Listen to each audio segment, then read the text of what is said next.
আসসালামু আলাইকুম guys, welcome to my new blog. আমি আহিয়া, দোহা কাতার থেকে। আপনারা যে যেখান থেকেই দেখেন না কেন, আশা করি অবশ্যই শেষ পর্যন্ত ভিডিওর সাথে থাকবেন। আজ আমি কাতারের সবচেয়ে কম বাজেটের দ্রুততম সার্ভিস মেট্রো দিয়ে লুসেল যাব।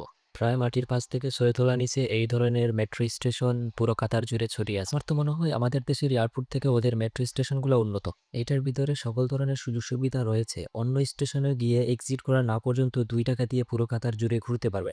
2019 সাল থেকে কাতারে মেট্রো স্টেশনগুলো পুরোপুরিভাবে চালু হয়। ঈদের ছুটির কারণে স্টেশনগুলোতে অনেক ভিড়। এই ভিড়ের জন্য বিভিন্ন স্টেশনে পুলিশ দেখা যায়। অন্যান্য দিনের তুলনায় আজ মেট্রোর ভিতরে এত ভিড়, একটু দাঁড়ানোর জায়গা নেই।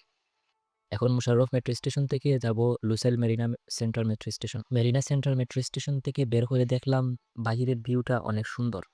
দূরে দেখা যাচ্ছে মেরিনা টাওয়ার, অনেকে চিনে মুন টাওয়ার নামেও। কম সংখ্যক ট্যুরিস্ট বাহিরে ঘোরাফেরা করে। যুদ্ধের পরিস্থিতির কারণে অনেকে বাসা থেকে বের হয়ে না, আবার অনেকে কাতার ছেড়েও চলে গেছে। এখন যাদেরকেই দেখতেছেন ওরা হচ্ছে বাংলাদেশ, ইন্ডিয়া, নেপাল, শ্রীলঙ্কা এবং বিভিন্ন দেশের প্রবাসী ভাইয়েরা। এখানে সমুদ্রের ঢেউ আর বাতাসের মধ্যে বিভিন্ন স্থাপনার অসাধারণ ভিউ দেখা যায়। তাই এই ভিউ উপভোগ করার জন্য অনেক দূর দূরান্ত থেকে প্রবাসী ভাই এবং ট্যুরিস্টরা আসে। আর এটা হচ্ছে মেরিনা টাওয়ারের ঠিক সামনে বিভিন্ন ধরনের বড় বড় আর্কিটেকচার।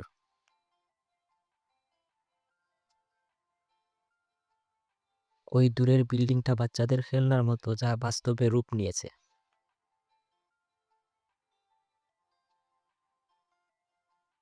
সময়টা বেশ ভালোই গেছে। এখন আবার মোশাররফ মেট্রো স্টেশনে ফিরে যাচ্ছি। ভিডিও কেমন হয়েছে অবশ্যই অবশ্যই জানাবেন আপনার মূল্যবান মতামত। লাইক, কমেন্ট, শেয়ার এবং ফলো করে সাথে থাকবেন। আর যারা ইউটিউব থেকে দেখতেছেন অবশ্যই সাবস্ক্রাইব করবেন।